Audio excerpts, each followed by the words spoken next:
Okay, I will call to order the brand newly formed City Council Transportation, Energy and Utilities Committee at 5:05.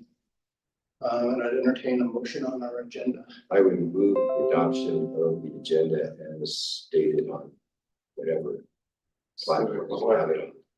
Civic clerk. Civic clerk. Second time. Any discussion? Seeing none, all those in favor? Aye. Aye. Agenda. Second, I entertain a motion on the minutes from our March 26th meeting. I would adoption of the minutes as written. Maybe I should second it because I was the only one who was. Sure, although I mean, just to be really clear and for whatever there is minutes are not needed. They don't need to be approved per se. So people who weren't there, I mean, and since you weren't written up in it, it didn't make any difference, you know, if people who were there. So we need 3 votes to pass it. Okay. Just saying. Okay, well, noted. We have a motion and a second. Any discussion? Excellent. All those in favor of adopting our minutes from March meeting? Aye. Aye. We have it. Moving on, we have public forum next. Do we have any members from the public who wish to speak to us? Presentation online. Go ahead, Evan. Hi, can you hear me? Yeah. Okay, cool. This was originally part of the resident parking item, which doesn't look like it made the agenda, but still just kind of wanted to speak over some comments surrounding that. So the initial proposal that's kind of being proposes a yearly residential parking rate of $20. I think if you watch the Public Works Commission, I think most of the commissioners there kind of said that that was too low. So I kind of wanted to just talk to the two to just say, I think it should be higher. I think some other things that are worth looking into, the way Montreal structures its residential parking is based on vehicle emissions. So the electric vehicles are $50 in some zones, hybrid vehicles are $70, and then larger trucks are in and around $90. And then second vehicles are double the cost. So a second electric vehicle would be $100. I think trying to shift away from single occupancy vehicles, it might be prudent to examine kind of the way that those cities structure their residential parking. Additionally, I think having some kind of income sensitivity, because I do understand that there are people for whom even the $20 a year is a high cost. And so having some income sensitivity like we do with our state property taxes, I think would also be important to consider as part of the residential parking. And then kind of long-term thinking about the city has some revenue deficits. There's lots of things that Public Works wants to do but can't afford to do. And so thinking about a way kind of to move towards more of a paid parking model kind of throughout the city, instead of just downtown and then where people ask for residential parking. Just some things to consider, also kind of to think about mode shift as well as we kind of build more with neighborhood code and some other additional density. I think parking demands are going to increase. So just considering ways to kind of get out ahead of those issues before they come up. So that's all. Thank you. Thank you. Anybody else in the Q&A? Nope. No? So I'll go ahead and close public forum and move on to the first item of our deliberative agenda, which is a committee schedule, priorities and goal setting. And so we don't have any material for this section. This morning I started thinking about it and I went through a list that DPW staff has kept of things that we've talked about and mentioned or that they needed to get onto our agenda just as placeholders. And added to that, some things that I remember from the city council resolutions, most specifically, the one we passed on district energy improvements at McNeil. There were 3 items in there that we don't have on the city council accountability list. Have quick actions called out of them. And then to that, I started a section called Councilor Items. And so none of you have that. I just, as I got here, I mailed it to Maddie, and maybe if she could put it up, we could use it as a working document. It's just an Excel spreadsheet. And then we could go from there. So I'm thinking that's a way we could capture what councilor interests are and sort of add to this. But I'd also be open to entertaining other ways to talk about this if others have views on this. Maybe like some ideas, Chief. I'd like to listen to other people. So before we get into that though, it does say committee schedule. So maybe one of the easy things we could do right out of the gate and get it out of the way is to talk about our regular meeting time. I'm a fan of having the regular scheduled meetings rather than trying to wrangle everybody every month. We have, since I've been on this committee for the last 3 years, we've met on the fourth Tuesday at 5 o'clock. Does that work for everybody still? We don't want to put 7 calendars. While you're doing that, it works for me as a general proposition. Although I do think that that the location during this term is going to be problematic with and maybe time is a piece of that, but I'm good with that. So I have a scheduling issue in May, which I might be able to overcome, but I am being dragged, not kicking and screaming, to Ireland with my wife and younger son and daughter-in-law. Yes, exactly. Yes. Right. And so they're 5 hours different, which means I would start meeting at 10, which I think I would do. I mean, fall asleep. But it is all, that one will depend on internet. I mean, it is. Well, we now have a quorum of 3, so That's true. you're welcome to take a vacation.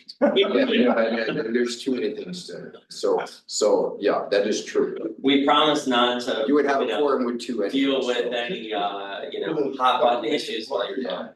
Yeah, it's gotta be because it's not a majority, it's a majority of the committee. Majority is 2, it's 50%, so you have to be 50%.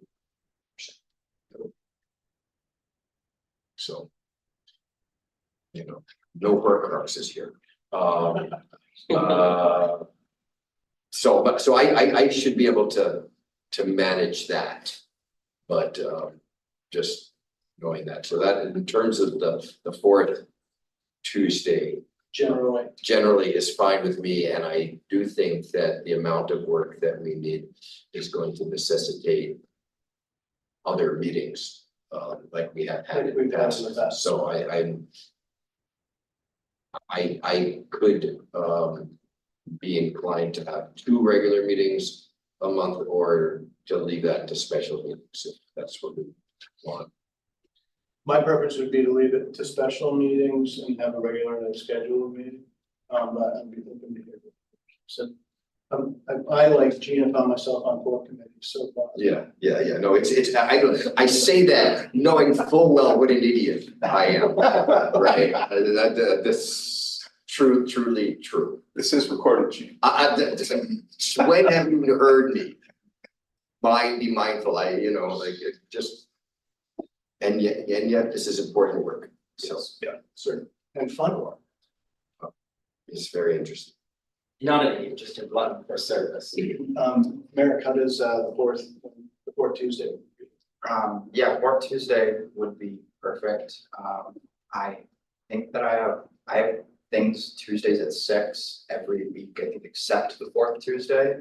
So, Except, except today. So I think that going forward, this is a good time for a regular meeting. If we were to call special meetings, Tuesdays at 5 might be iffy for me, but we can cross that bridge. So I think that's fine. However, I just want to flag that the fourth Tuesday, I am traveling back from a out-of-state medical appointment, so this is in May. yeah, the 28th, which is the day after So Memorial you Day. would need me. Maybe in May we could have a different time, maybe. We can't move it till Wednesday. What about the week prior? The third Tuesday. That is, well, the hearing, Oh, yeah. This only applies during the semester, so it'll work for next month. Okay, REIB is gonna be meeting on the third Tuesdays and at 5:30. So, that will be a standing conflict. We I'm should- open on the 23rd of that, it's a Thursday. I think May has to be like, we just need to find a date that works. does the between us. Thursday, May 23rd, is the fourth Thursday? That would be fine for me. So- Yeah, that works. So is this Riverville or some? I'm sure there's somewhere. Yeah. We can always try the 311 North Avenue, So- rec. So, for May, we'll meet on, someone said it was the 20th. Thursday, the 23rd. And then, after that, unless there is also a special meeting called fourth Tuesday. June 25th. Yeah, just to be, yeah, I didn't see that there were any conflicts with, Board of Finance and Budget on the 23rd. I haven't seen those meetings posted yet. They are there. Where's it? Said. This room is available, so I booked it as a placeholder, and if we find another room. Budget, so all the. I'm just looking right now to make sure we have 4 to 5 budget meetings in May, special meetings for the board. Yeah, I don't think they're on Thursdays. Typically, no. It's like a Wednesday the 22nd, Wednesday the 15th, and Monday the 13th. Okay, looks like we're good. Okay, Threaded the needle. Mayor, are you able to see it? at 5, That's 5 o'clock on the 23rd, we're going to meet, here. And otherwise, going forward, we'll be meeting on Tuesday. Excellent. Not as easy as I thought it was gonna be, but we got that done. So we can move on to, priorities and goal setting. So I sort of set the stage of the way I was thinking about it. I'd entertain other thoughts about how to think about it. And for new members, know that this meeting is also a meeting that often has staff items that come to us from either DPW or BED, and sometimes the airport, but typically at least DPW and BED. And so what Chapin and I have been doing is meeting to coordinate the schedule a week and a half or so ahead of this, to try to figure out what the meeting's gonna look like. I've been trying to keep the meetings to, I always target like an hour and a half. We go 2 sometimes, but I think it's a good length, especially when we have long council meetings, to try to keep our committee meetings a little shorter than that. We've had occasion where we've gone longer. So I try to keep the agendas. Today's agenda is actually a bit light, but generally speaking, I always sort of target that. And so I try to piece together items that sort of fit together in a way, and with anticipation of the amount of public forum we may have, certain topics bring more public forum than others.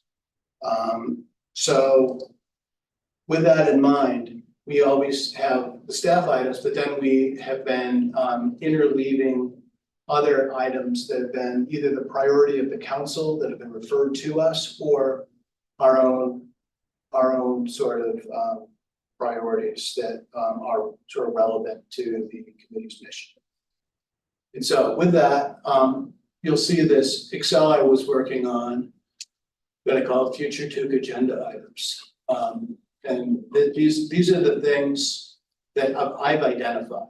And maybe as a group, I don't know, Gene, if you have other things you remember that ought to be here that we were talking about. I've got a list of things which I think most of what is on it has been talked about. So there are a couple of new things on there. And so I'll just run through the list. I'll need to double check on the McNeil resolution, but clearly everything that's on, I got it. Yeah, I may have it on, yeah. Okay. But yeah, but assuming that it's all captured, it should all be captured there. So the railroad enterprise project and the Champlain Parkway, that's likely to come from staff, but is just part there. Battery Street scoping is something that at the very least there should be writings about, and I think, do you have the Winooski Bridge up there? I mean, we're gonna be talking about that, so those are like big things. On TDM, which I see there's that big issue, but there are these like sub-components, so bird bikes and bike sharing, we've got Chapin, I think, dealt with that well, but clearly there is ongoing work that we need to be doing on that. Let's see.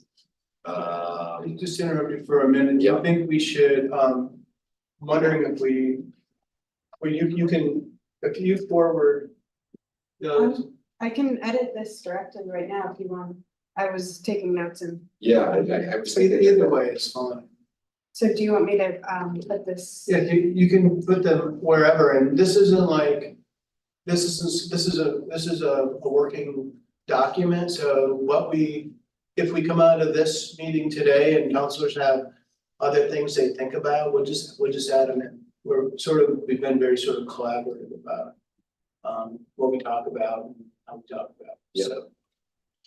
So to the extent to which TDM and This was Battery Street and Winooski Bridge, yeah. And then in terms of TDM, you know, you've got the component aspects of it, which is in a way covered by what was there, yeah, up there. In terms of study and zoning coordination.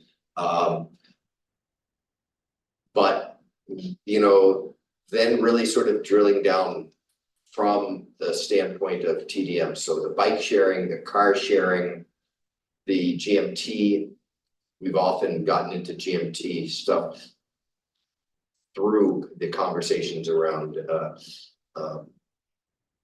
TDM. So that would be important, and included in this, but as a separate as well item, is the impact fee study. Because so we charge new developments impact fees, and ours is like 30 years old.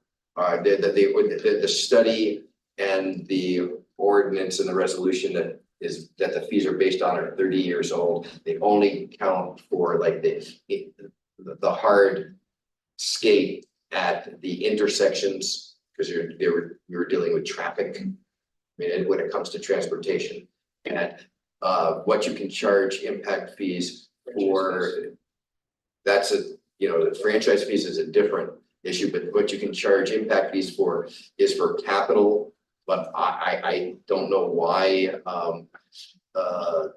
for example, electric buses wouldn't qualify for an impact fee and, improvements to the mass transit system, for example. So, we should be hearing from them. That's a piece. That study's happening now. It is happening It's in the CT office, is that true? Or is it- planning. I think it's in planning. Yes, but given the transportation nexus, we'd be happy to bring the transportation element of the impact fee study here. Yeah, no, I mean, that's what I'm, Agreed. yes, I mean, this is a source of funding which is essential for the comprehensive approach that we're looking to do. Obviously, this sort of moving off of TDM, but on its own, sustainable funding for GMT is a piece of that. You have building decarb on there, but that's sort of that's focused a lot on, that's focused on the fee. The fee ordinance, the carbon fee ordinance, although there is also the solar ready stuff. I've been meeting with people about passive homes and the regulations around that. There's a whole standards around passive homes, which I would like us to have a presentation from them, and then there's work that's going to be ongoing. There may be, and so over and above the solar ready, the whole question of the of either a buildings emissions reduction ordinance changes to the building code. Maybe that's passive homes, maybe it's other things like we were talking about is part of that. And to the extent to which we can, so in your thing around McNeil, the connection with UVMMC. There was no TUC action. Right, but I think that I think that it's important for us to Yeah, we can. to be on that as sort of the point. So to speak, because otherwise it will get into the council as a whole or just. It's electrification efforts, that's running campus. So there's no committee that it's No, focused on, but that's why this is really, it just says that they're, BED, and that BED is gonna do that, but I think that this is the place, the committee where BED gets to talk about it, where UVMMC comes in, where we get a chance to. and they are supposed to come back, and there's a couple of milestones. Right. AD comes back, and we go, the first milestone is around 3 months after into the fiscal 25 year, they're supposed to come and give us an update on the RFP. Right. For the analysis. For the analysis of Of, the which the comprehensive and third party analysis that we have already for. It's in the site. efficient, not the efficiency.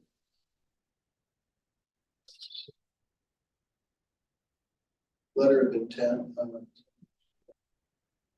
It's just gonna be, here's the request for information, and this has to do with efficiency funds like for the wood chip dryer and other efficiency improvements. Right, and then. And then there's a different one on sustainability forestry practices. And It was. then, so we've got, there's a whole lot there. Yeah, and I and there's times for them to come back to us, so I sort of like tried to distill it into just, we need to look at this resolution. Yep. And there's at least 3 distinct actions that I sort of took out of that, So I think that UVMMC needs to be part of that, because again, this is where BED would be making the reports too. So Was that Yeah, this item? You want me to, or Yeah. do you want me to note that anywhere, or? You could maybe make another all line there and talk about UVM MOU, or excuse me, UVM MC.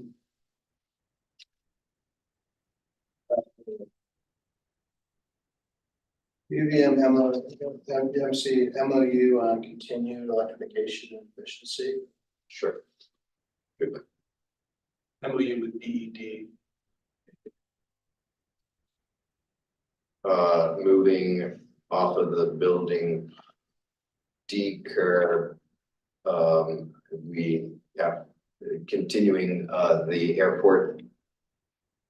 And that would include the air guard on the emissions. Given what Evan Gould said, I think we've got to probably bring residential parking into the transportation thinking that we've got, since it's a live issue. We don't have regulatory control over the residential parking regulations directly, but we clearly influence lots of things that go into the program, the parking program, the decisions to be made. That's the DPW commission has the direct responsibility for that, but we appoint them, so get that. And the very last thing has to do, and I was not there at the roadmap report, but I understand a desire, and I agree with the desire for a more robust citywide action plan than the road net zero roadmap reporting.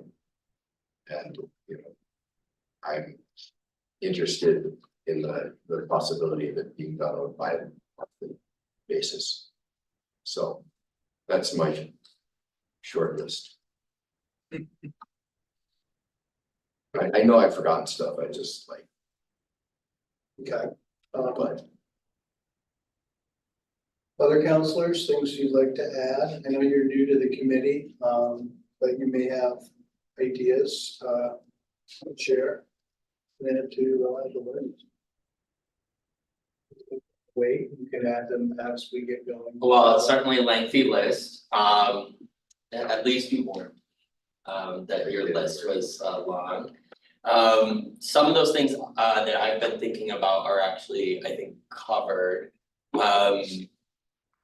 You'll have to give me some grace as I'm getting on board and figuring out a sort of what's implied in some of these lines.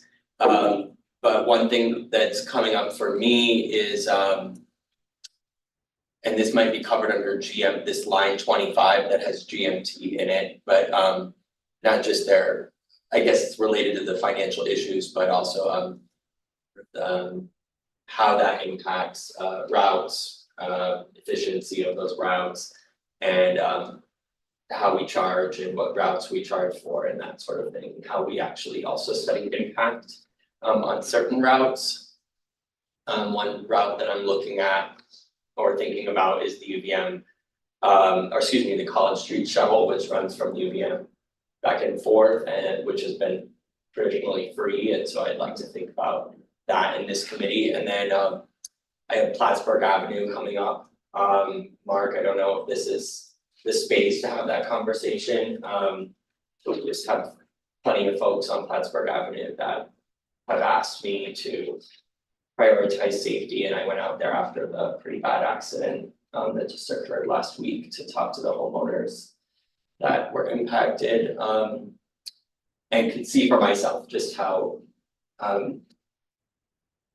we need to address speeding and improve safety on that street particularly. So other than that, there's plenty of us to dig into on Gene's list and the pre-existing list, so I won't add anything else at this time. Okay, Mayor? Yeah, I have a similar position. I wanna have conversations with people and organize my thoughts better before adding stuff to the list, but I agree with a lot of what is on the list and what Gene has just put onto the list.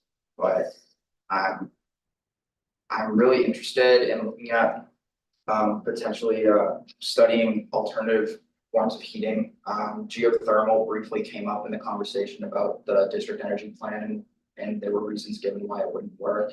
I think we could be looking forward to what innovations might be in the pipeline, unintended, that might make that more viable in Burlington, what we should be looking into in regards to getting off of biomass and into something cleaner. And I think that's the big thing I'm thinking right now. I should add one more thing, sorry to double back, and thank you, that's interesting to think about as well. BED came to the sorry, these are my prescription glasses, so I cannot see that far.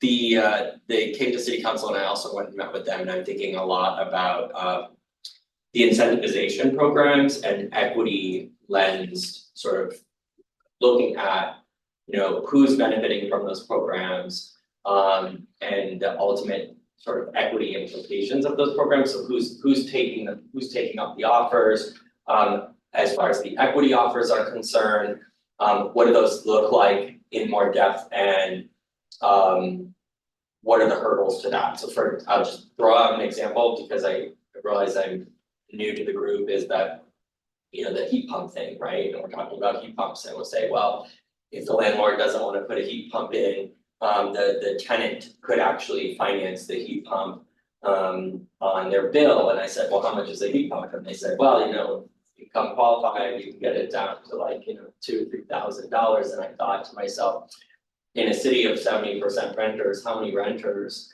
are going to commit to improving their owner's property by that many thousands of dollars and hope that their $50 or $100 electric bill per month, which will go down, you know, what happens when you move out of the apartment and now you have a balance due, for example, and they benefited from that stuff on your bill. So these are the types of things I'm thinking about. I'm thinking about like e-bikes, right? Like everybody said, oh, you know, e-bike incentives. Okay, well, who's taking those e-bike incentives? And, you know, I don't know. So I'm just putting it in there as a back burner parking lot kind of item. It's not a priority item as compared to some of these other major infrastructure projects. And then of course, I'm very interested in the Champlain Parkway and Battery Street, particularly as it will impact the new north end travel to and from. So I strongly support the equity lens, and what I actually forgot, but that's crazy, is so the rental weatherization ordinance, that was an oversight. I just haven't told you that, I forgot stuff. Yeah. And so that was awesome. so the, you know, and that all the incentives, you know, tie into that, and you know, and actually we've gotten some data which shows that it's just miserably slow. Yeah. So part of, maybe it's in the context of this that we oh, and it's on there, or yeah, there is the all, you know, workforce development as it relates to the weatherization and the decarbonization. Yeah, I second those. Stole it. Is there anything else right now? We have a pretty good list, and just so you know, we can keep adding, we will keep adding. We have new emergent topics or new twists on existing topics. You know, maybe at this point, we take this and there's some things that I think kind of we can be woven together a little bit. Some of Gene's ideas, some of my ideas, some of the others are floated, even like Plattsburgh Avenue. It's like a safety thing, a traffic pump. It's, you know, I don't know, probably isn't right. so much on TV, but some of the pipeline stuff, sort of things. So, next steps, I guess, my suggestion, again, open to the committee, is we see if we can merge any topics here, and then get like a definitive list. And then maybe what we could do is some committee planning next time for prioritizing things. I think that we did that once before with Councilor King, where we looked at the things and said, you know, tried to come up with almost like a schedule about how we'll handle things, which would also inform whether or not, you know, things are on the larger side, we might want dedicated meetings, that sort of thing. Go ahead. Hey, Chris. I was having problems with Civic Clerk this afternoon, and when I finally came back, I printed a bunch of stuff because I had to do. Yes, that's why I got it, more paper than usual. So does that seem like a good strategy, or other ideas? No, I like the idea. There are many groups with multiple things in them. If we can have them together, the problem is that there are enough details, like you look at, if we do TDM and you include the component parts, so that you say we're gonna talk about bird bikes, we could spend a lot of time just on that, you know, and so that's the danger. I'm guiltiest of us all in dragging out the conversation for about 10 minutes. That's it. So I like that. I would see, like, just looking at the top, the solar ordinance. And the stuff I had said related to passive housing and the regs, all that stuff would be good to bring together. Maybe as a suggestion, and since in the past, we've done scheduling without running afoul of open meeting. Plus, it would seem to me we could have an offline meeting to just assume between anybody who wanted to be involved. We could try to take a crack at this to bring back to our next meeting. That would be great. Yeah, I think it'd be good. So we will as an item for the next meeting. At least two of us will try to get together and sort this out into a more coherent and detailed list. So some of these things may be details in a larger theme or something. We'll try to do that. There's at least 4 big themes I see here, and maybe they can be combined in a way that makes sense, aggregated. So I can send you this updated sure, thank you. version.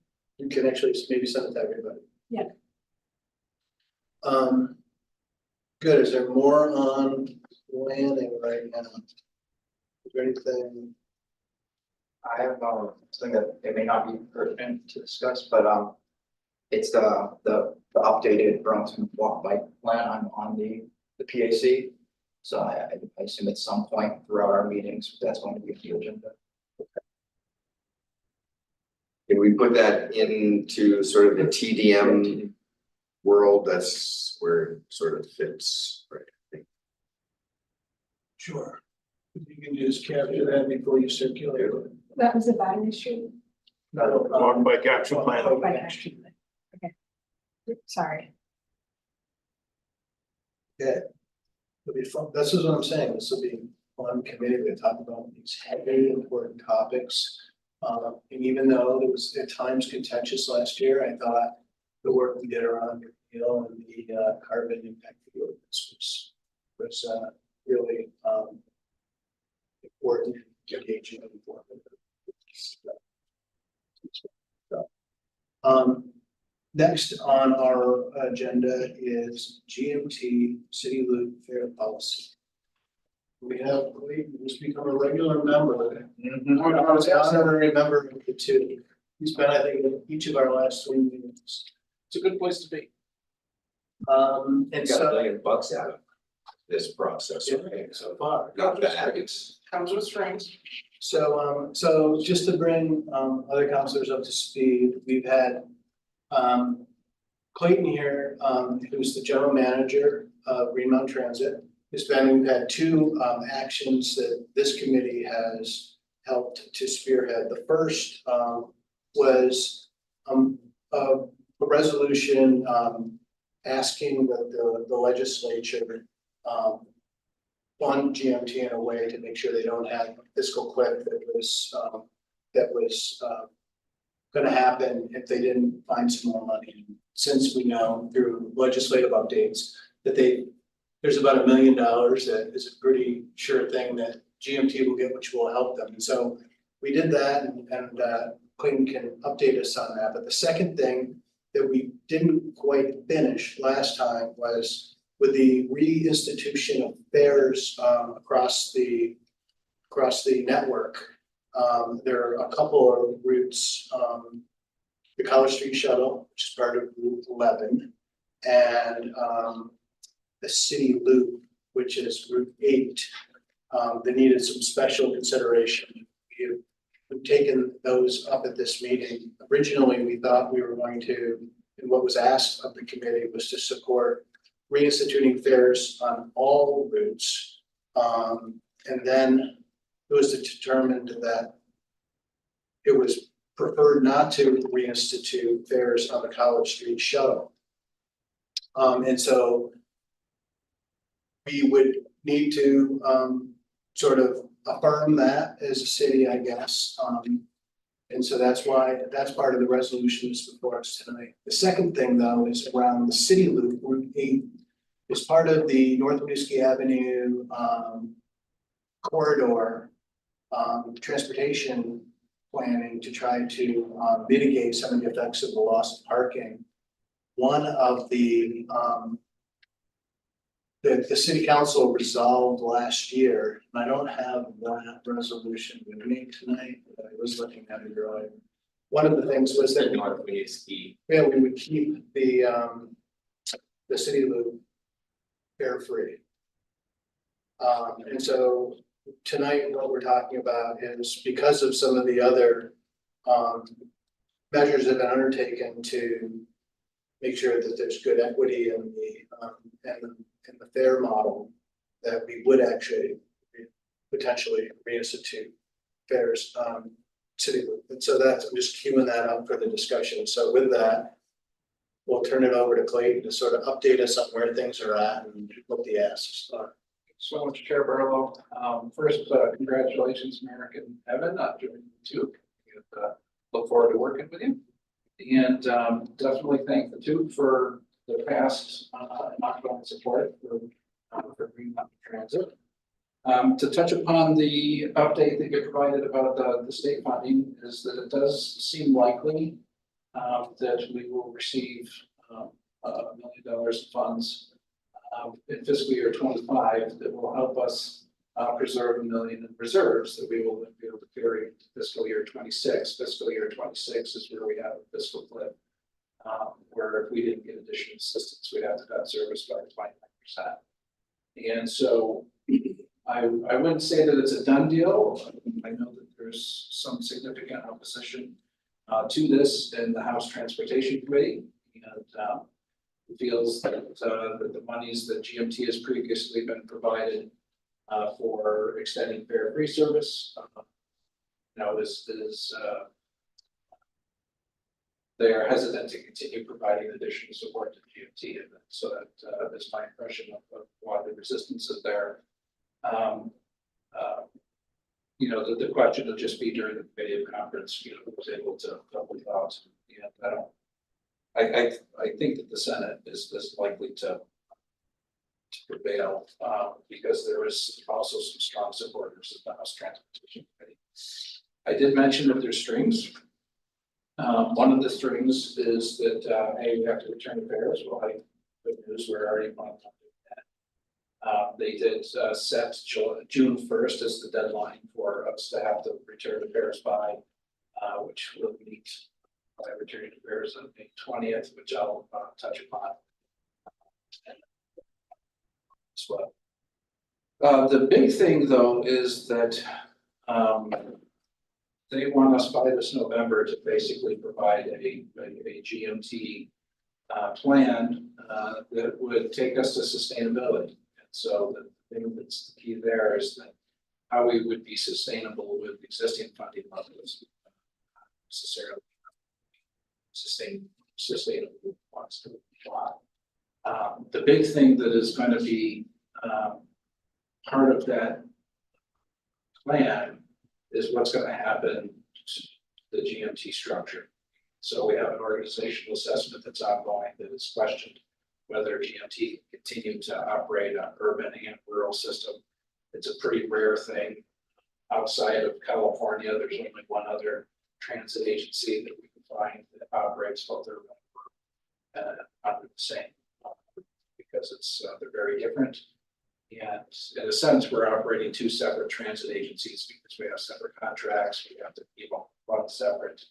And there's question about whether we have the staffing capability to do both missions. So I think that there's a good chance that by November there'll be some plans that change the overall structure of GMT, or at least the start of. May I ask you a quick question? When you say rural, does that also include the link routes or no?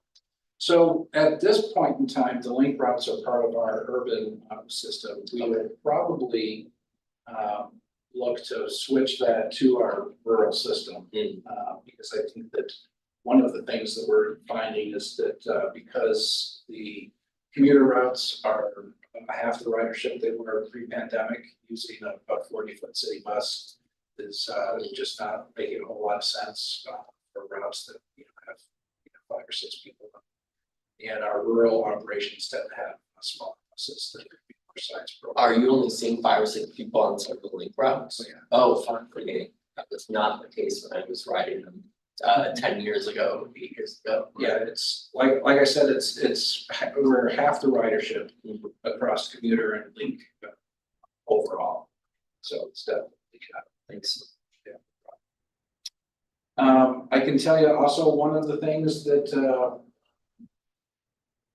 we have to do is we're going to have to work on 2 of our urban routes that have been identified by V-Trans as being underperformers.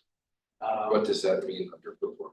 Meaning that they don't have the same ridership per revenue hour, that our other routes do, and so they're just they're less densely used. One of the routes that they want us to take a look at is the number 11 that is the Capitol Street shuttle. College Street. Capitol Street. I'm sorry. I don't know why I like to say Capitol. But I can tell you that underperforming areas it's South Burlington. So I do think that what we would end up likely to do if we were going to modify that is maybe have something look like it did more in the past, or the College Street shuttle was perhaps more frequent, and didn't go far. But so I do just want to let you know that that's a route that we know. The other route that we know that we're going to have to examine doesn't come into Burlington. It's the one that connects Williston to Essex. So that's a standard. Are there segments of the College Street, the number 11, that are performing and segments that are not? Yeah, my impression is that it's the segments that South Burlington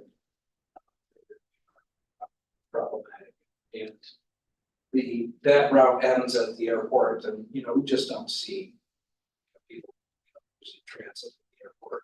We like the idea of connecting transport together.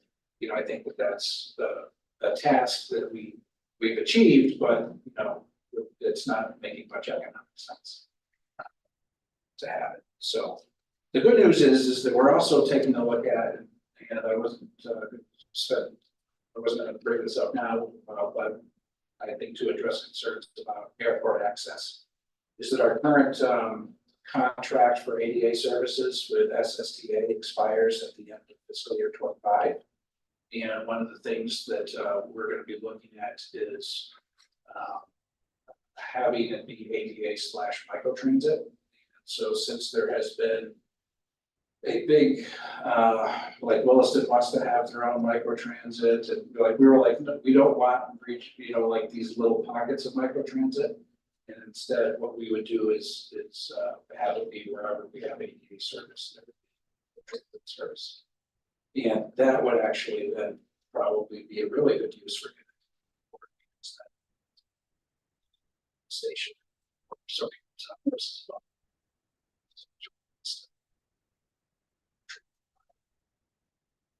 instead of somebody putting their luggage on city buses and taking it to the transit center and then putting it on another bus, likely be much better. But that's way off topic. May I interrupt for a second? Yeah. These are conditions in order To accept that $1 million. to accept the $1 million, okay. And so then I want to touch a little bit about, we are returning to fairs, May 20th, unlike our previous dates that we established. I feel confident in it because everything that needs to be done has been done. The holdup that kept us from having us go live March 6th was getting our app approved by Apple. That has since happened. The app is available. People are downloading it, and we're testing it like right now, so it's out in the field being used. And so I see no issues with May 20th. The world is weird, so it's well still not going to win. So that is something that I can also tell you that there was a lot of pushback in the legislature about our new fare system. And specifically that having one set price for commuter, link, and local was something that they were not impressed by. And we expressed to them that we did not want to raise the price of link or commuter routes because of the already low ridership. But I think that considering our fiscal situation, they saw that being somewhat short-sighted. It's their perspective. So I think that if we're going to want to get additional support beyond this 1 million from the state, we're going to probably have to revisit our fare structure as well. But their focus is on the link. Their focus is on the link and on the commuter charges. I suspect their focus will be on overall revenue if we don't meet the 10% goal that they set for us, which is going to be tight. So we may need to be looking at the system as a whole to get to the 10. And we may have to, have some really hard decisions when it comes to, what percentage of the revenue we generate from fares. Traditionally, it's been higher than 10%. The average has been around 15%, but it's been as high as like I think 23% was the highest before. And but to get us circled back to the topic that we're going to have tonight, and I suspect we'll probably throw the resolution up on the screen. And also especially for our new counselors. One of the things about our new fare system is that it really flips the script when it comes to how to get the best pricing. And in the past, to get the best pricing, you had to pay money up front. And so from 2005 until 2019, to get the best pricing, you'd have to spend $50 up front on a monthly pass. That was reduced to $40 just a few months before the pandemic started. And so with our new system, we're not going to require people to pay up front. Only 17% of our rides were covered by somebody on a monthly pass before, so we know that the majority of folks, we're not accessing the best prices. With our new system, we set caps for both the day and the month, so that people won't have to, pay, but they also don't over a certain amount, but they also don't have to pay up front. And so we think that that is a significant equity improvement Even though we're going from $1.50 to $2 for a single ride, for somebody who is a daily rider, they're gonna actually save money over the previous costs, assuming that they weren't buying a monthly pass. And so I think that that sort of feeds into where GMT is requesting that we limit the fare free service to the College Street shuttle for the time being. And then we revisit this topic next year when we have some real ridership data. Hopefully it will show that that our beliefs about the improved equity actually hold out to be true. And then we can talk about whether fare free is continued in College Street and then possibly expanded to City Loop. And so that is sort of what lays out the resolution is how this is a more equitable, financially equitable fare system than times past, and that's why the previous resolution asking for fares to be free on both routes will be changed, so it'll just be College Street. But yeah, I'm happy to answer questions, and I also know I want to make sure that not that I'm eager to open up a discussion that could result in us having a more difficult financial position, but I also know that we still have the outstanding issue of how do we want to look at the past 5 years with the assessments that were paid, and that still needs to be resolved. And with that, I'll turn it over to council for questions. One quick question, this resolution, first time hearing of it, seeing of it for obvious reasons. Can someone update me? Is this in draft form still? Are we still working on This is a draft, that is, we had a resolution last month that was essentially this resolution with different resolves. So the whereases have not changed. Okay, And the resolution last month sort of lays out the case for resuming fares for both, the need for fares. And then last month, the original resolution kept, like as I said in the setup to this item, it added fares to College Street and to City Loop. Subsequent to that, there was a decision that College Street, based on new information about College Street and some additional. Go ahead. I'll just speak plainly, we need the money. 57,000 an extra local match is really big for us right now. So, and I appreciate how much, and Chapin for the new board members is also a GMT commissioner, not just W director. And so I appreciate his putting up with me switching directions 180 degrees. But I came away from our last discussion just thinking, look, it's financially in GMT's best interest to offer the fare free service, so we should just go ahead. There was also the letter from the Teamsters where they originally were not Yes. favorable to Yes. having different fare structures for different routes. Yes. They came around as well. They came around as well because one of the things that we agreed is that we would implement it in a way that was less difficult to pass. For whatever reason, I don't understand why it was set up this way.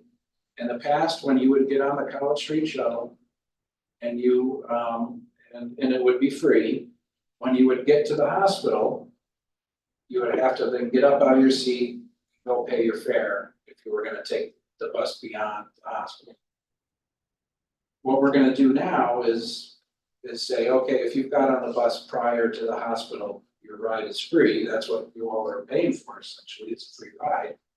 We're not offering a free ride within the city limits of Burlington. And so people wouldn't have to then get up. So that is where a lot of the conflict would happen with the drivers. And so one when I told them we would agree to make that change, there's much less resistance about And so I forgot where we started on this, but we were sort of giving context. Yeah.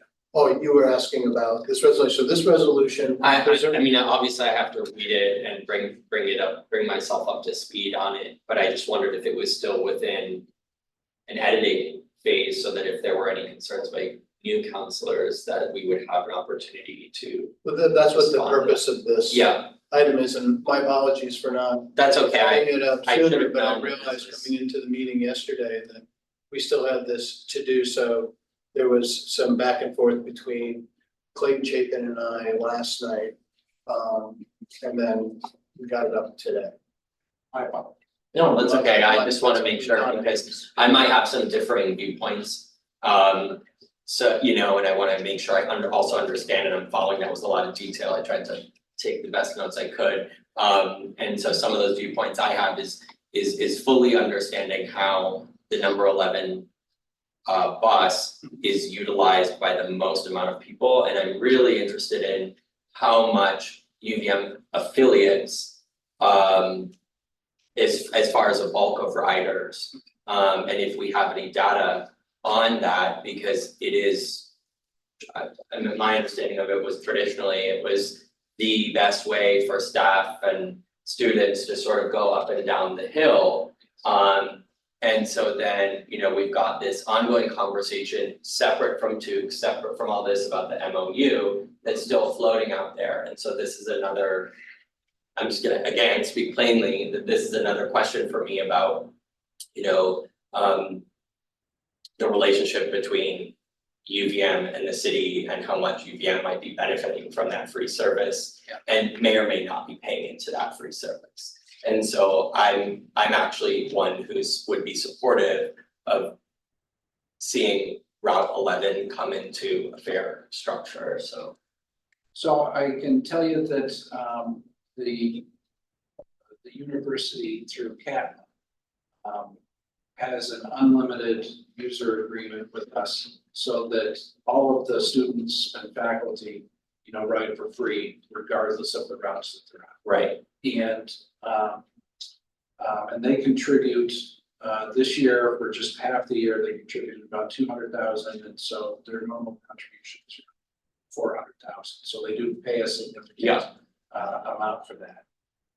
Is it offsetting, is it cost neutral, or? Well, I can tell you that it's beneficial to us because unlike one of the really crazy rules about the FTA is that if you give me $2 in fares, it's not treated as local match.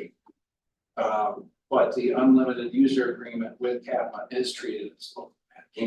And so it's actually, you know, more valuable, you know, than just the 400,000, you know, because of that.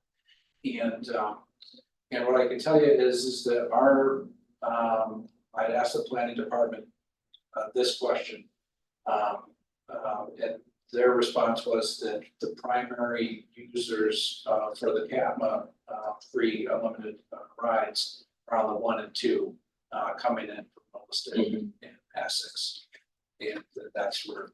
But if you're getting on and off 11 at Waterman, let's say, to head downtown for lunch. Yeah. You're not, I don't think you're scanning anything, are you? They're supposed to show an ID. Right, so we wouldn't necessarily have data. Yeah. And that's actually where I'm going is I'd like to see, as we roll out this new app. Yes. I would like to see, to better understand how UVM affiliates use Route 11, and then that ties into my question about does that now I understand, okay, the $2 is actually worth more than $2 because of the local match thing, but you know, does it actually, is it cost neutral? Are we losing money? Are we gaining, are we actually, is that, you know, in a better position? And can we really answer that question if we don't really have data on Route 11? And you're right that one of the downsides of making it fare free is that people are just gonna walk on and off and they're not gonna know anything about them. And really one of the things I like about our new system is that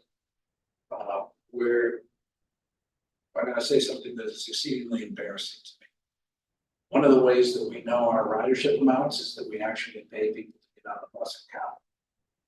It's like, I can't believe it's 2024 to do that.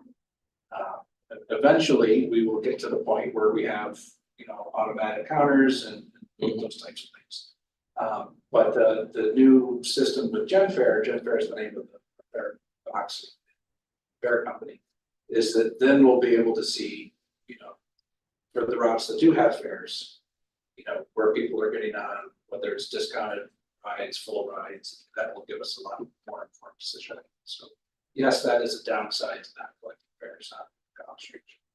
So are we proposing in this that we will be collecting fees or only on, are we still sticking with that confusing structure of like?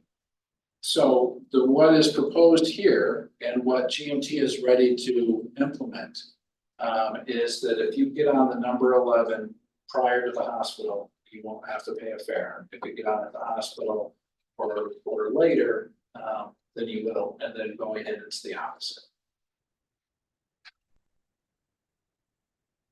Can I ask a question? So we won't, even though it's fare free, we won't be able to collect data from folks riding it. Yes, because one of the benefits of fare free is that people just get on the bus and there's no exchange. You don't have to actually an app to Exactly. scan even if it's free. And I have to be honest, I would have, and I realize I'm new to the group here, and maybe that's just part of how this goes every 2 years, right? New folks come in and the conversation has to kind of shift.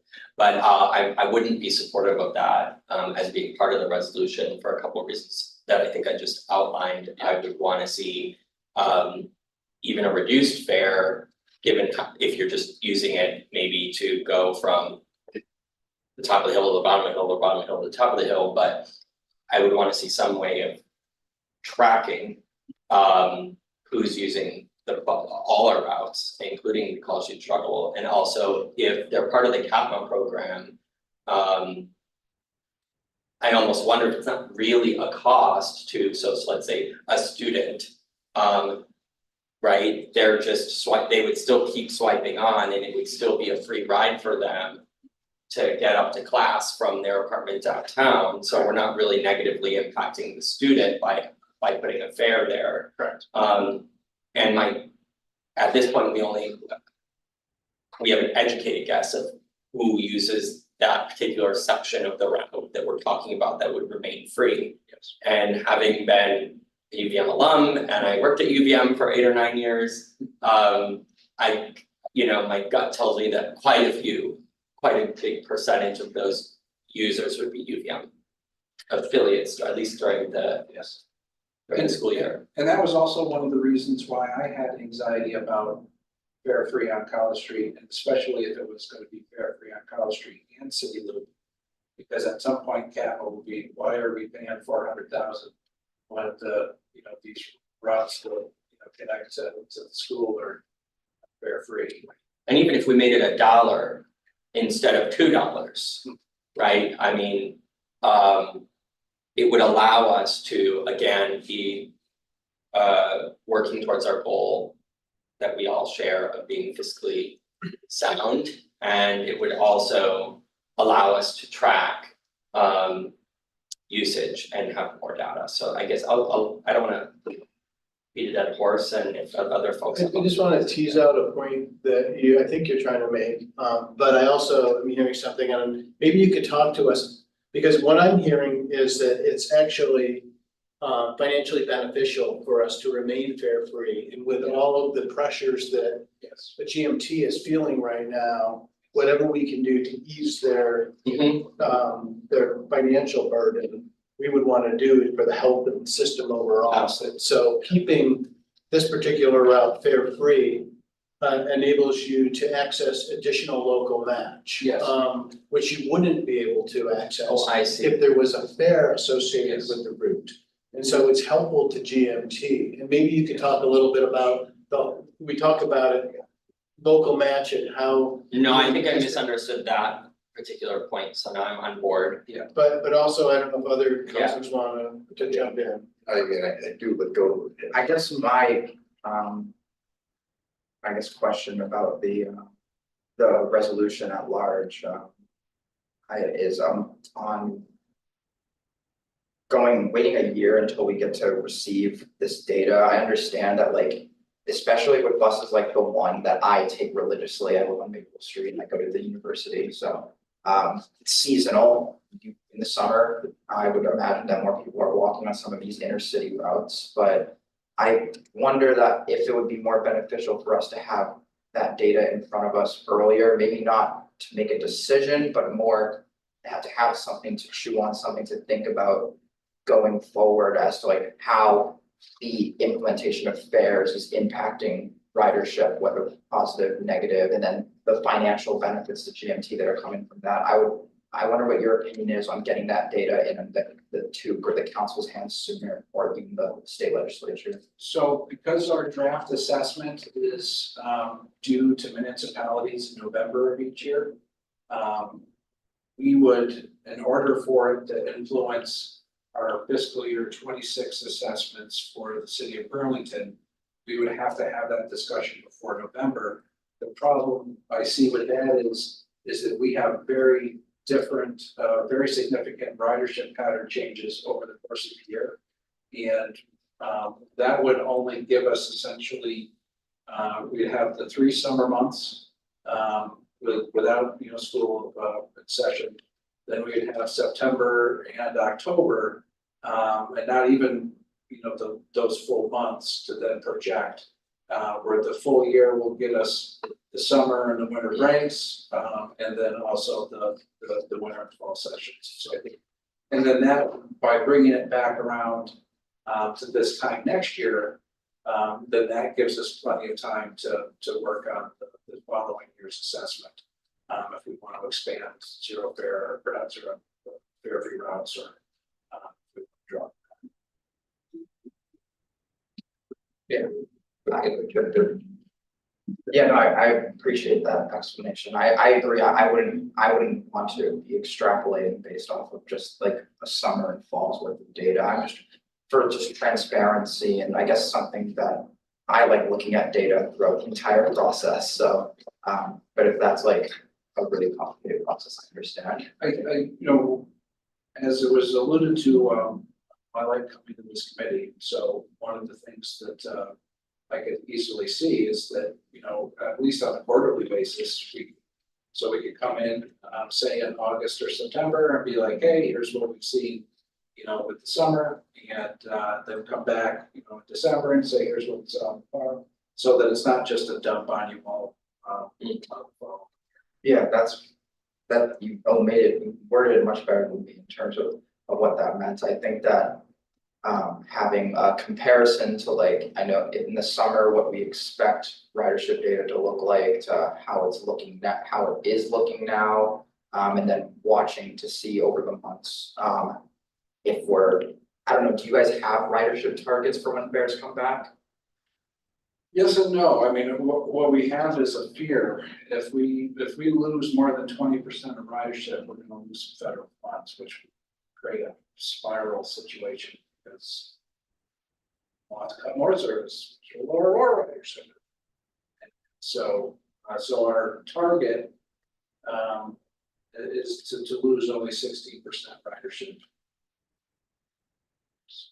However, that was based on an assumption that we would use just the same previous system. And so what we don't know is, with this system being more equitable than studied, whether it would be the 60%. Thank you. So these are 2 different routes. So I think that, UVM and its year very different than a city loop, which is very regular. So I would think that while the arguments for UVM and the 11 might hold, I'm not convinced that a shorter time for the 8 makes sense. I'm intrigued that the reason that we brought back the free 11 is because it's advantageous to GMT. I suspect, verified that bringing, that keeping fare free on the city loop on the 8 would also be advantageous. Sure. And it seems to me that the two downside, there are 3 downsides to that I can see. One is obviously a hit to the city's budget at a time of budgetary constraints. That you don't get ridership information according to the way that the new system, and then there was another one, but there's one other one, I think it's gonna be. Was it the Teamsters? Oh, yes, and the conflict, but you know, I am somewhat familiar with the ski pass system. In the ski areas, they have multiple passes that get scanned. Yeah. And they are, some of them are limited, some of them are unlimited. Some of them are just for 5 days a week, some of them are 6 days a week, some of them are all 7 days a week. There are places that have blackouts. So clearly, and I mean, I don't know your system and you know, that you'd be coming in, but it seems to me that there could be a card that would be able to be scanned so we could get ridership information that would also reflect that there is not a charge for a particular route and would not deduct. Our city parking is a great example, the 2 hours of free parking in the garage. I got a ticket on my car because I didn't activate the 2 hours of free parking in the app. So it's an example of a system that we already have in the city that So we're using. so there is, so I mean, I because you know, the idea that we would go to a to a fared Route 8, you know, is, you know, premised, I think, on those 3 issues, right? And so the resolution of those would, I am in favor of bus service being free. I think it does, from what I've been told, I haven't done my own study, that it increases ridership, but I think that's reflective of your fear too, that, you know, we're gonna institute this and we're gonna lose riders.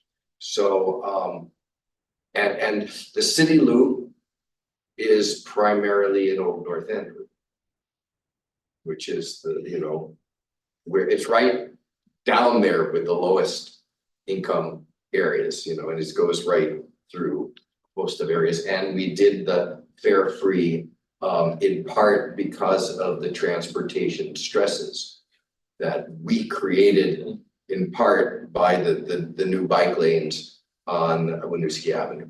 So I'm loath actually to implement fares on 8 if particularly if we can figure out a way to deal with the conflict and to deal with then the collecting of the data, which I don't know why we couldn't do that. So, Well, I think that the one bureaucratic hurdle that we're gonna have to overcome is that, you know, Burlington's fiscal year 25 assessment has already been set. That was set with February. And so we would have to have an additional assessment that would come out for the city because perhaps if you didn't know us for a year, so I'm sorry to say, Clayton, but I don't buy it because you owe us 4 years worth of those fees. And so we're not sure we owe you 4 years worth. that would be new. That's news to me based on what you came in here. I did issue a memo. I don't know if you saw, basically indicating that this is gonna go over wonderfully. That you all got this fare free service on the College Street shuttle that you paid for. And that our position at this time is that extending fare free to other routes, didn't change what you all, paid for and got. And So so, you went, we paid you extra money for 8. no, just the College Street. It was just the College Street that was about? Yeah. Okay. The details of that. Yeah. All right. We can go back on that, I thought. Back That's a then, that's a change it is in, definitely. in what you had said previously. I had previously thought I was a richer uncle than I was. Leave it at that. Can I ask you just a quick question? One of the things that I'd be interested in, I'm supportive of this, but I'm interested in collecting the data so that we can make a data informed decision a year from now. Yeah. And with that, if we have a fare free route, we won't be able to do that. Just on that route, yes. Just on that route. Yeah. And I'm wondering if there is some technological solution to being able to collect the data without charging a fare. Well, one of the things that I'll go back is that I'll ask if we can have it set up so that, hey, everybody, you get on the College Street shuttle just like Indy, and you swipe your phone or you swipe your smart card, or you show your ID, and it'll just be at $0. So we'll at least be able to get ridership data then. Yeah, I mean, we're already doing it with Park Mobile, so that was why I was just hoping that we could do that. So And then- if that's the case, then doing the same, decide, maybe there's an assessment that would have to be done, but doing the same on the 8 would give you the same, Mhm. and it would also, by that, would eliminate the union's concerns about, because it's the mechanics of that. So that's solved, so then it's just a question, and it gives you more money, okay, so then it's the 4th one about the hit to us. So we give them. We are giving them more money, that is true.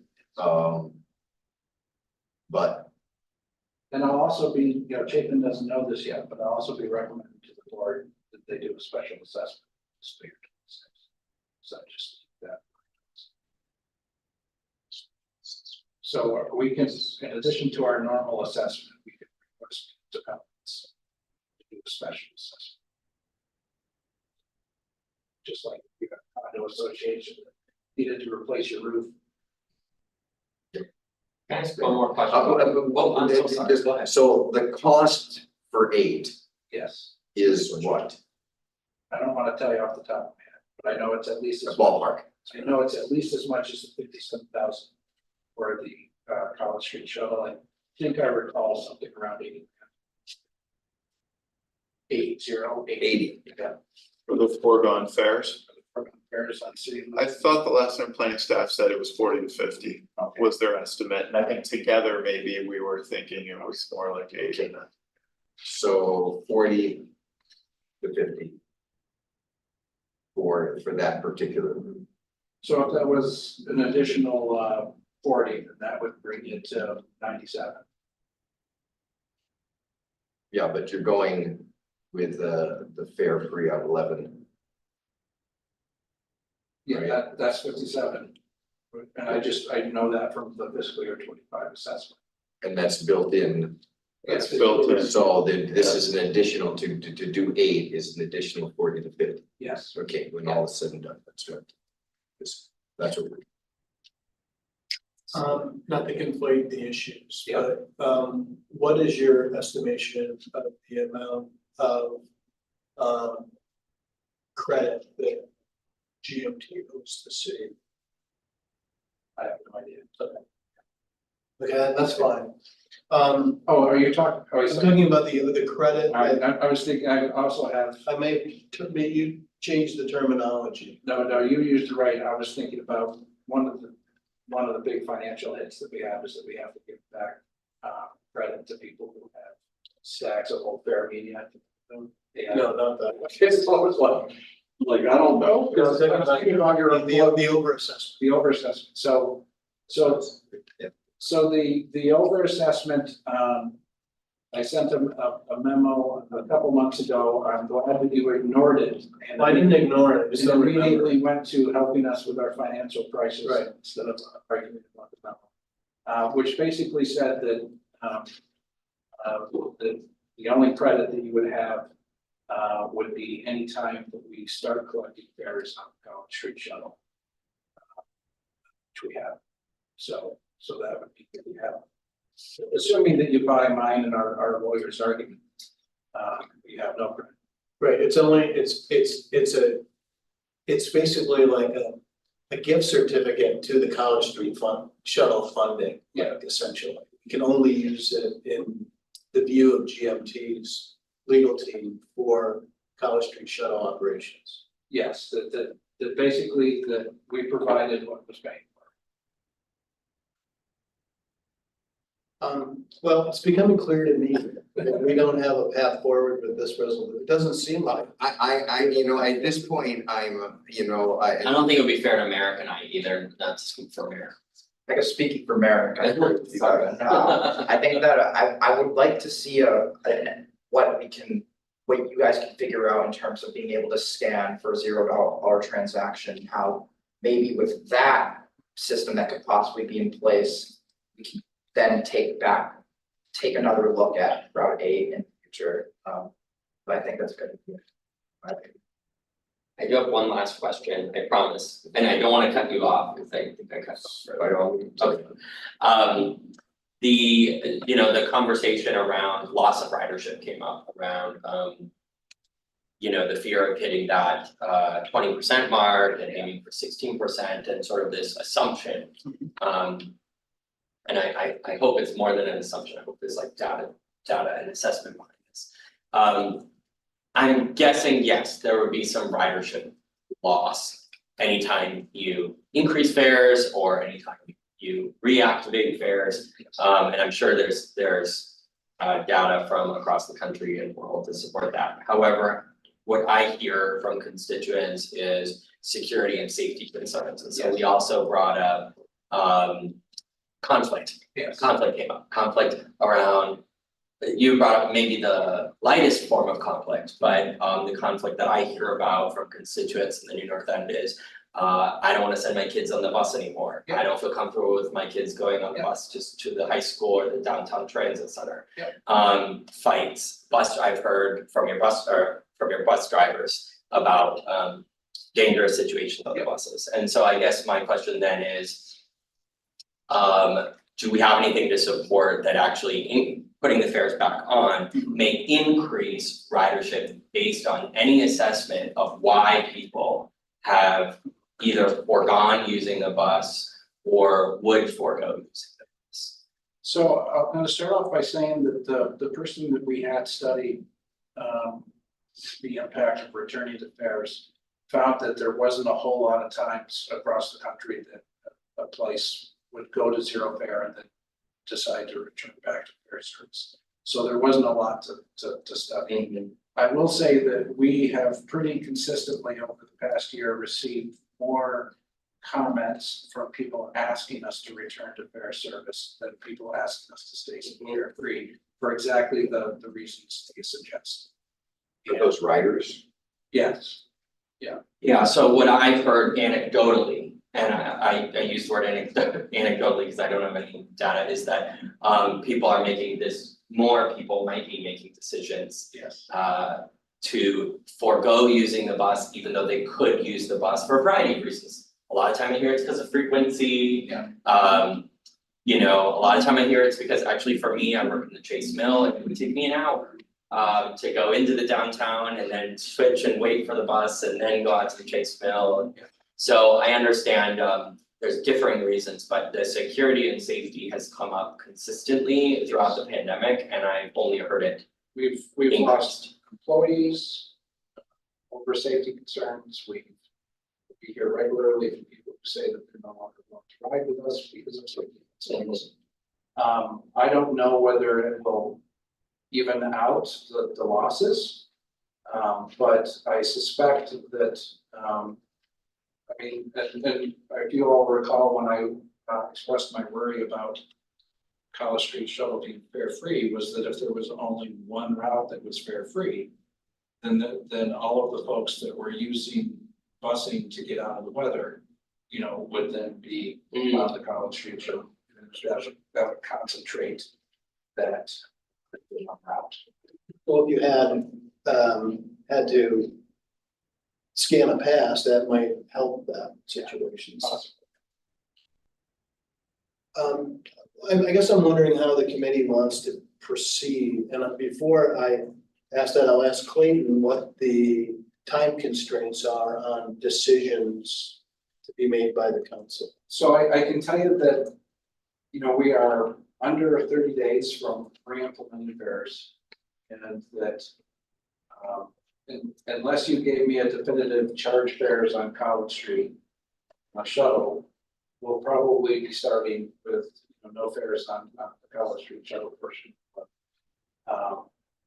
And I'm not sure we would be able to implement anything beyond, like, even getting to the zero fare. I don't know what that would require the vendor to do to go in to code all those stops. So I'm hesitant to say that we would be able to get that up by May. So I think that what I'm gonna say is that we're gonna sort of go back to the pre-pandemic normal, which is that we charge fares everywhere other than the College Street shuttle. That's the way it was when we stopped, and then we'll keep working with you all on whether to continue that or expand that. That makes sense. So that actually feels better than me endorsing a return to fares on the fare free loop, because that is your decision on that. And I would really encourage you to go to the vendor. I understand the practicality, but it will be important for that route. And I think if we, you know, in terms of the timing, I mean, ostensibly, if we were to agree that fare free on 8 would be appropriate, we would need to have a budget allocation to be able to fund that. And that's all part of the budget process. So that's just starting. So that's a couple of months down the line for us when all of a sudden I'm sure of that, particularly absent ridership and other things. So it may be that an uproar will spark that for going forward. But having the vendor be able to capture ridership and being able to report back to us in a periodic manner are two parts of this existing resolution that I would like us collectively, GMT and the TUC, to be in sync on, to work together. So, and you know, I don't know that there's a need for a resolution from the city council, particularly. You know, there could be a motion here that the TUC itself would request that that GMT go to its vendor to look at the means, the technological means to count riderships on fare-free routes and to give us a report back. Did you say like quarterly? Is that what it was, quarterly on how the implementation of the fare system is going and the College Street shuttles. So I have two questions as a follow-ups to James. The first is, could you implement a pass system on a fare-free line? Didn't have to sync up with your return to fares. You could just, would it, I guess. I mean, if we said, we'd like you to collect the data on the College Street shuttle with some sort of counting technology, that would give us the data on the ridership there. And if that wasn't ready at the time you returned to fares throughout the rest of the network, would you be able to implement that like at some point? You would just, I would, this is our, I mean, assuming it could be done. yes, one of the hopes, aspirations of us having a modern fare system is that we should be able to, to put in requests like this. And this would be our first test. But not syncing up with the, the other, either the suspect year or the return, in this case, the return.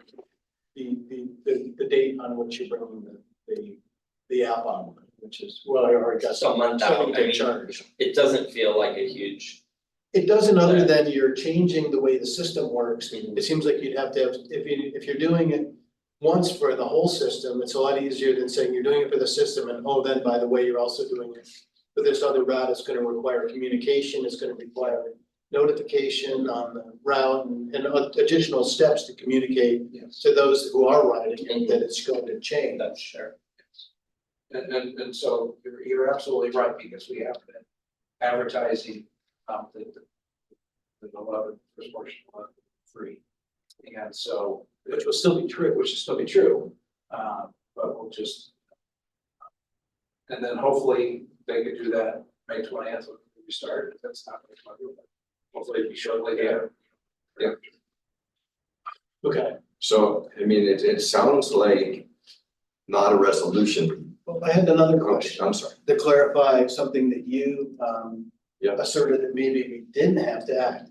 So there is a resolve clause in a resolution that the council passed back on, when was it?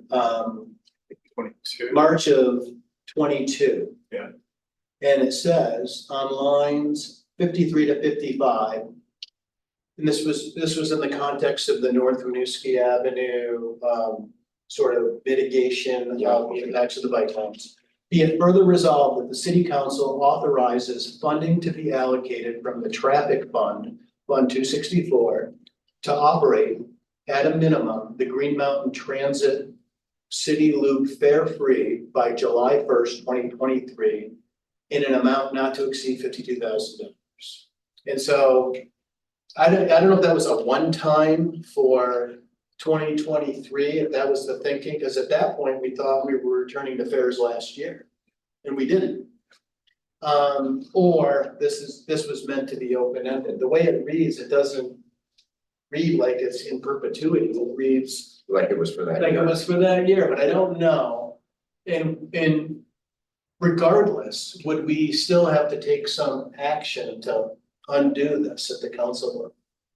You know, I'm turning to my former city attorney. I would say not, to the extent to which you've got to be able to bring that into the budget, right? To have it be actualized.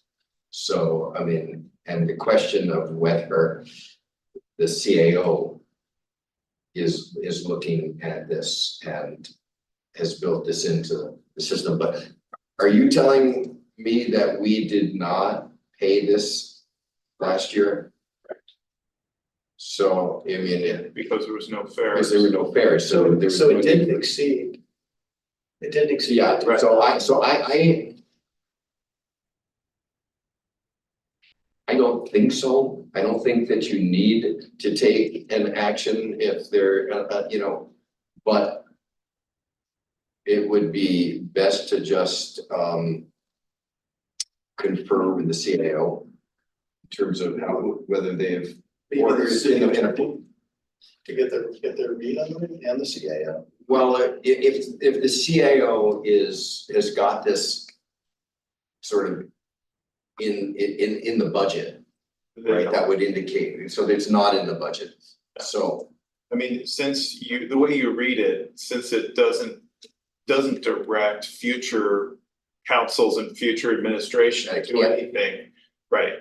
Then we can assume that we have the authority to make a policy decision for FY25.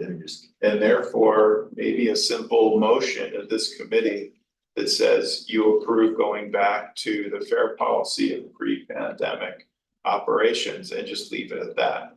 I read that as being limited to that year. And I do that because it's got a limited amount. It's time oriented, and it doesn't have any future action contemplated.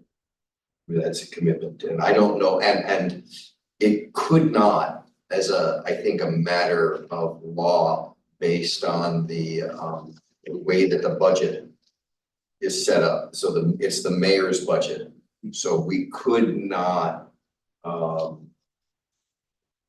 direct a future mayor to allocate funds in a particular way.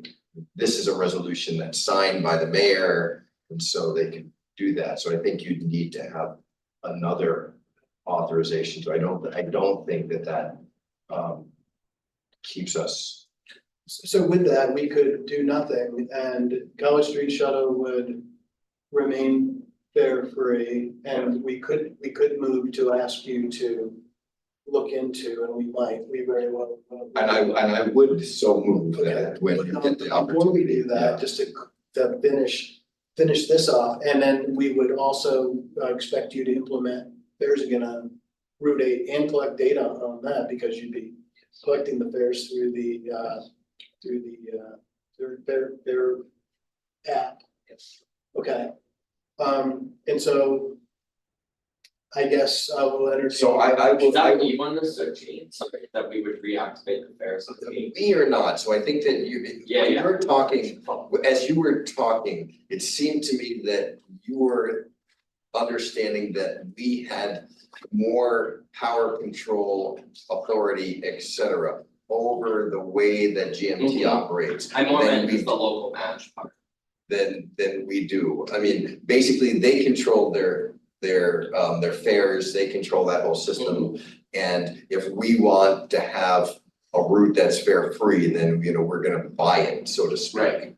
And so, and the local match relates to the way that they account for their revenues vis-a-vis the big sisters and brothers that were raining big dollars on them. So that's where the local match Thanks for comes in, yeah. We can So- still buy fare free on that route at some future time.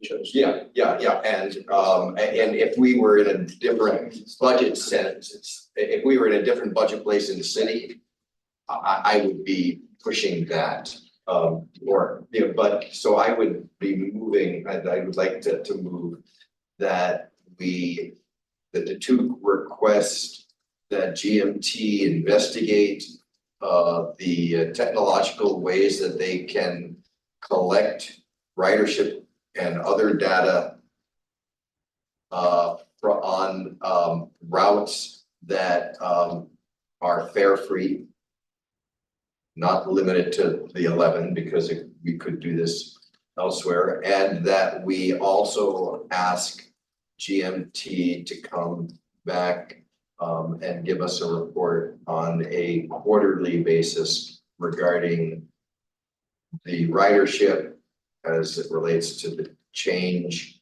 in fares, the reinstitution of fares, and other issues, including, and this was referenced in here, the work with employers.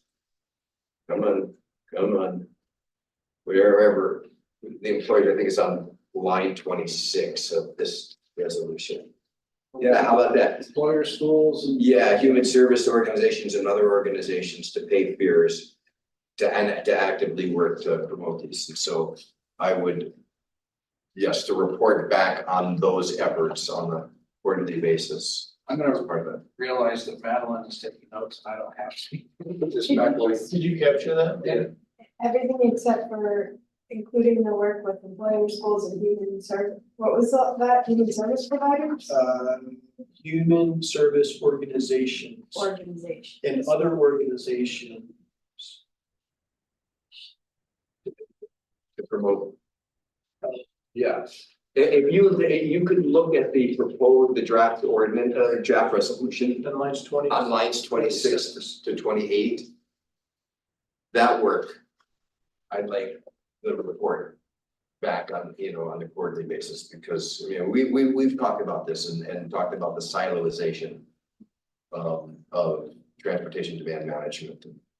That would be to understand which of these folks are offering and what adoption they're. And what communications you've been having with people and who you've been having talks with and what's happening with CATMA and are there other folks that you've been reaching out to? It sort of will give us a frame within which to give you the type of advice that we did like on with the legislature. And I do think that although there are the strings attached to that taking the $1 million is. Oh, yes. You see, there's strings attached to coming to the 2 area. There's There are. strings attached to everything. There is no free. Can I ask another question? I know there's a motion actually. There's a so I motion, think we need, have- can we have a second, and then maybe a discussion? Go ahead, got a second from Merrick. Do we have discussion on the motion? Yes, discussion on the motion, just quickly. Because of the data aspect of it and not having seen the app, I think ourselves, I don't want to speak for anyone else, but I haven't seen it. Do you know who's a CATMA rider and who isn't? If they install the app? So if they install the app, what we know that they are a CATMA rider for, let's say, for example, the University of Vermont. They're gonna give us all of the email addresses for their students, faculty and whatever. And then we'll go bump that against our, all of the people who have signed up for accounts. Okay, Which is why they have to tell them, you have to sign up using your school Great. account, yeah. And so that's. Thank you, because then I can support the motion as said, because it means the data that we'd be collecting, we'd also be able to ask you, hey, how many of them are UVM affiliates, for example? Okay, thank you. And that wouldn't be fair, if we needed to make that clearer, then. I would have been amended. It would have been friendly, yeah. that would be Okay. good. So we have a motion and a second. Is there any other discussion on the motion? Seeing none, all those in favor? Aye. That's unanimous. So hopefully that isn't too onerous for our friends at GMT. But Owners is their middle name. but we appreciate working with you on all these things and trying to advocate for your interests, which are our interests. And we just need to have the data to make the case sometimes. So I totally agree, and I would like to get GMT to a spot where we're having more reliable data. This all works in the same direction. Excellent. I do want to, before I run away, and I do want to let you all know that unfortunately you're likely to hear about GMT in the press in the coming weeks in a negative way. We had an incident involving one of our staff members in the theater that became physical, and video of that is going to become public into its future. So I did just want to let you know that's happening. If you have any questions, you can ask me. Thank you for that. So, I'm gonna timekeep on us. Thank you, Clayton. Thank you. And who knows, maybe we'll have you back next month. You never know. I hope so. Make it a board meeting. Thanks, Great to meet you. Bye, Clayton. Thank you. Yeah. Nice to meet you. I'm gonna timekeep on us. I don't mind that we've run a little bit late because we've new houses. We have a lot of context to impart. But I'm gonna move us on to the director's report. Great. And I don't know how much more you have for us. Do you have like 10 minutes, 15 minutes? I have 6 items to mention, and I can do that in probably 6 minutes. Okay, I'm not asking you to rush. I'm just gonna be letting counselors know that, if you have specific questions that need to be answered in committee, you can. If you have questions that you can, that are just informational, educational, then you need to ask. Director Spencer and the public you might not benefit greatly from them, then maybe we defer those in the interest of getting us out. And I've already delayed us over a minute by Yeah. expounding on this for someone. So go ahead. Great, so updates, Winooski Bridge and intersection project. we presented to council. There were a number of questions asked, so we put an attachment This was at, two meetings council, ago. yeah. So Where previous- we got a number of questions from counselors. We've provided written answers and they are in the packet. Happy to further engage this team as questions arise. This was in our packet for this meeting, this wasn't for Correct. this meeting, it was something. It's in the packet. In my director's report. Yeah, user fee update, as you know, is part of the FY 25 budget development process. The administration is looking at ways to increase revenue, so it's looking at the whole suite of user fees. And I wanted to let you know, we heard from a resident today around support to increasing the residential permit parking fee. We will be also looking at parking violation fees, we'll be looking at excavation fees, at overweight truck fees, all these pieces that interact with the transportation and utility space. So we will have updates for you in the coming weeks. I am confident that a number of these fees will need to be adjusted upwards. License plate recognition technology. At the last meeting, we had a conversation about efforts at the State House. They have not progressed very far since we talked for a couple of reasons. One, the new administration wants to get up to speed on the technology and how to protect privacy.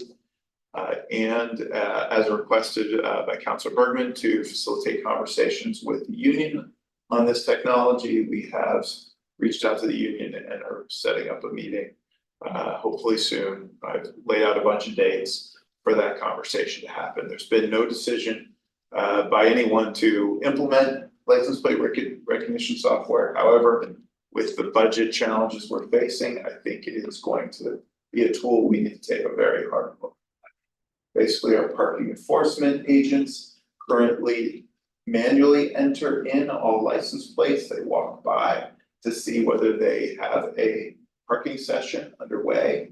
We would like to use technology that is an optical reader to enter the license plate into the technology so that we can see whether they've paid or not. So the union at the last meeting expressed concerns about whether that will impact the number of employees doing the parking service work. That's still to be determined, but wanted to let you know that those conversations will be important. Solar on landfill, I'm gonna give Councilor Bergman a scope of work as soon as the meeting's over, that BED and Encore Redevelopment will be the city's solar developer to look at whether Encore or one of their sub-consultants can undertake the scope of work on how to make the landfill solar ready. It is an old landfill that is in post-closure, but still has a number of systems that need to function. The cap needs to function, the methane collection system needs to function, and the leachate collection system need to function. Before we put a whole bunch of stuff on the landfill, we need to figure out how to bring these systems up to a resilient state. So that is in progress. Bird bikes, a number of you saw my email earlier. I will just say, because I don't think the new counselors were on it, that I think it got forwarded. two concerns, yeah. And one is improperly parked bikes, and the other is too many bikes on the waterfront. We are working with our partners to try to get new regulations in place to better address both of those issues. We'll keep you posted. Bird has said since they relaunched in mid-March, there's been 4,000 rides to date. That is far in excess of the previous bike share operation who was in town. Last item is that I put together FY 24 goals and objectives that I share with the commission. They review my performance each year. I'm on short leash. They review my performance, then they send a letter to the mayor. The mayor decides then whether to reappoint. My position and the city engineer are both appointees. And so we provided our status report to the commission last month. I am gonna share that with you all electronically. If anybody wants a printed copy, please let me know. But you all who oversee a number of these similar types of activities would benefit from understanding where we've come the last 9 months.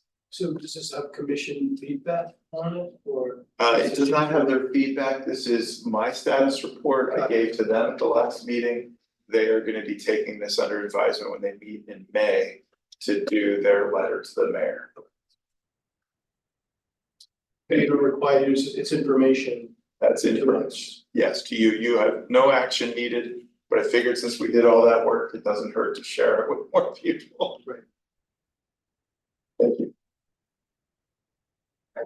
One question, it pertains to what Evan said after in public forum and my own questions about the residential parking need increase. I'm wondering what is going into it being, what's on the table currently is it being doubled from 10 to 20, right? Is that correct? That was a starting point of what DPW had said. We wanted to alert folks, since we're gonna be on a short timeline to approve the budget. Wanted to put it out there that this is being discussed. The user fee study is gonna look at what other cities, comparable cities do around the country. So based on that information, it could be adjusted the up or down. Great, thank you. Anything else? You're gonna send that list to me electronically, right? Yes. For those scope of work for the landfill. Can you send it to all of us? Yes. That'd be great.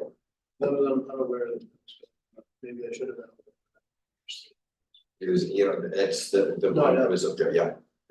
I didn't know this, we got advanced it that far. It's not being advanced very far. It's like been teeth being pulled It's a simple scope. without any drugs. You're the doctor stuff. And I am apparently the dentist. Okay, councilor items, are there councilor items that? This is generally for our new councils, the time of the meeting with you or something. Do you want to share that wasn't on our agenda or do you want to bring, this is an opportunity to do so? For instance, had we not been talking about when we could have brought up the Westbury Avenue situation. Just added it to the list. Right. Yes. We talked about our next meeting already. And so that concludes us. And so with no further business before the committee, I'll adjourn to 7:02. Oops, I'm sorry. Objection, just for a second, the rail yard enterprise public meeting on May 1st at 6. Yeah. That means. Thank you for mentioning that. I saw those, when I was waiting, inching my way up Maple Street today. I saw this, the Yeah. signs for those. Yes. So could you just fill us in on that? Yes, so the Railroad Enterprise Project has received its federal permit. That was received in February. We are now moving into preliminary design from conceptual design. And we want to give the public an update on the timeline for the project. And get any additional public feedback as we start refining the design. What are key elements that people want to see? Are there, in the general conceptual design, are there any elements of it that need further discussion before we start refining the design? Where the on-street parking is, where the crosswalks are, the general alignment. The preferred alignment that the feds signed off on, which is alternative 1B of the scoping effort, is now headed into refinement. And we want to make sure the public has a chance to weigh in before we spend a lot of money in refining this. Can you mention the date and time one more time for anybody? It is May 1st and it is 6 p.m. at City Hall, if I recall. Yep, and there's a virtual option on the railyardenterprise.com website. Thank you. Thank Thank you. you. Yeah. Okay, now with no further business. Join us at 7:04. Cool, thanks. Nice.